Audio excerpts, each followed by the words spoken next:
Good morning, children. Welcome to the online study class. Myself Rasmi Mishra and I am teaching you SST. Children, your chapter 15 is over now and I am going to teach you chapter 16. Our government, हमारी सरकार. Children, first to start the chapter, I want to tell you a few things. Our government divided into two parts. First is central government and second is state government.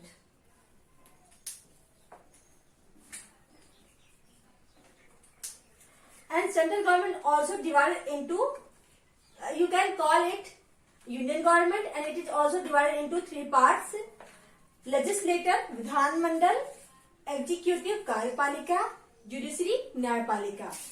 Legislature makes laws and rules for the country. Executive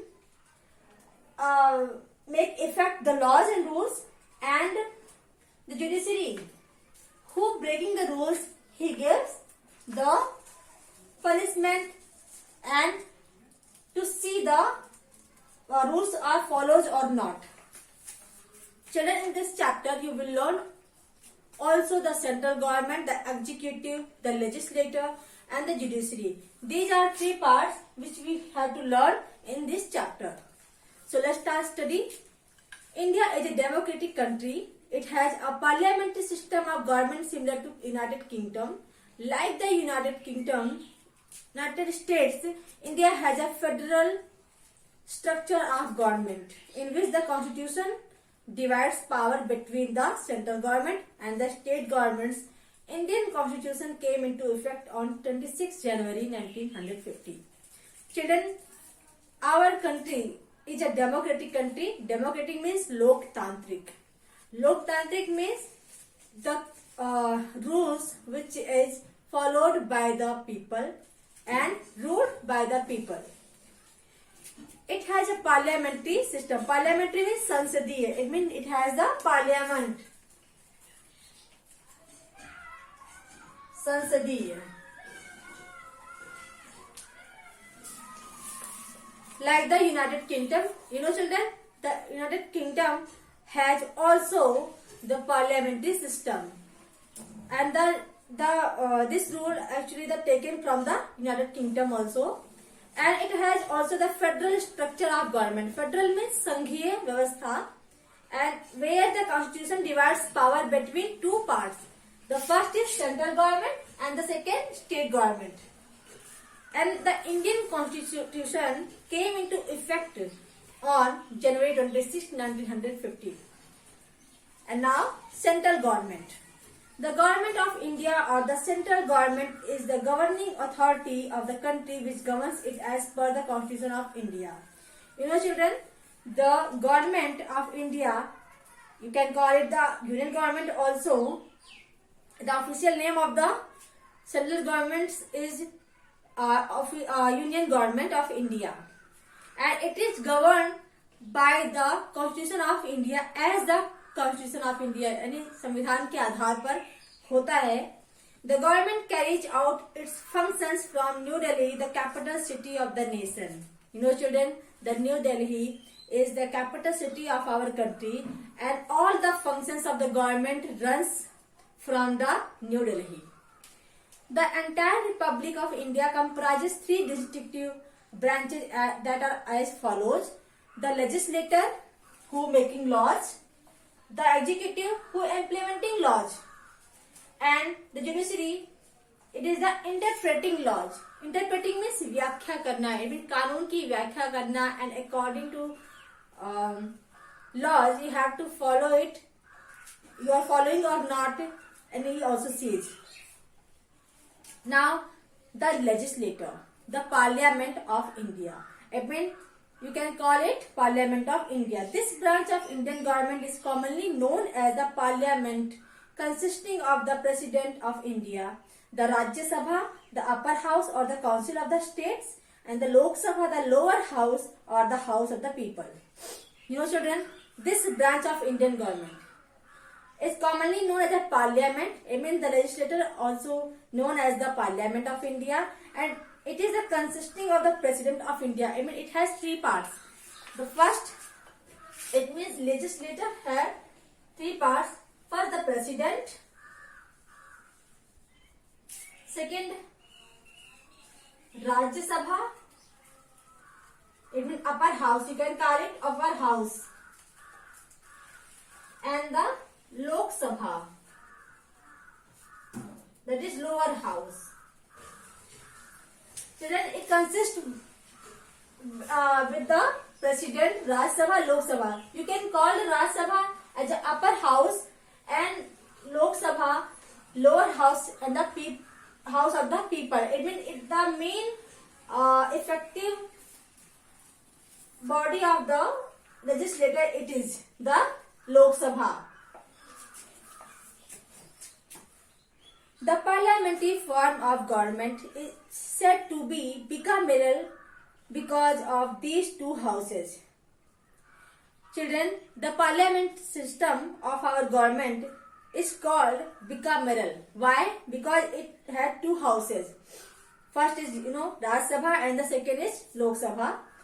And in the Rajya Sabha, members get elected indirectly, whereas in the Lok Sabha, members are directly elected by the people of the country. I told you, children, the more effective branch of the legislature, it is Lok Sabha, where the member elected by the people of India directly. And this is the Rajya Sabha, where the people elected from by the indirectly.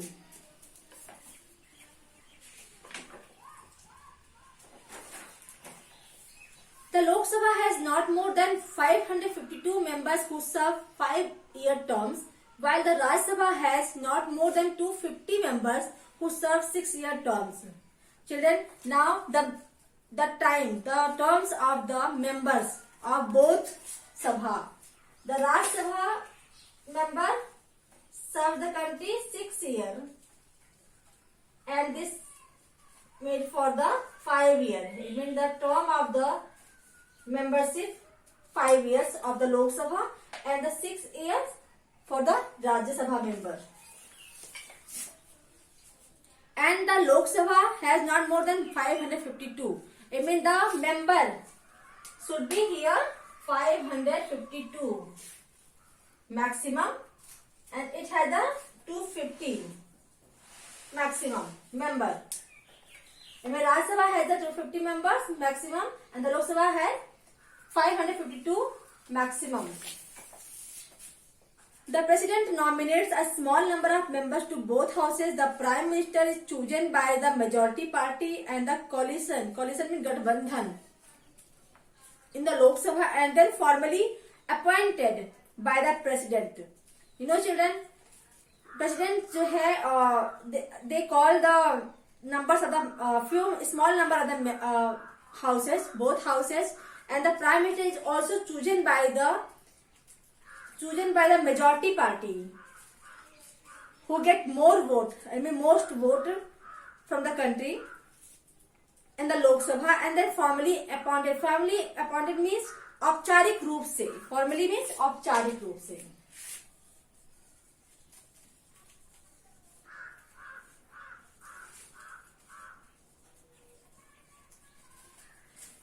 First I'm going to tell you that President has no power except the amendment, and President works behalf of the Prime Minister. Now, executive power is exercised by the Council of Ministers or Cabinet, which is selected and led by the Prime Minister. Children, all the power is exercised by the Prime Minister and the Councils of Ministers. The minimum age of qualify for election of the Lok Sabha is 25 years, and the President can dissolve the Lok Sabha on the advice of the Prime Minister. Children, the minimum age to qualify the election for the Lok Sabha is 25 years, and for the Rajya Sabha 30 years.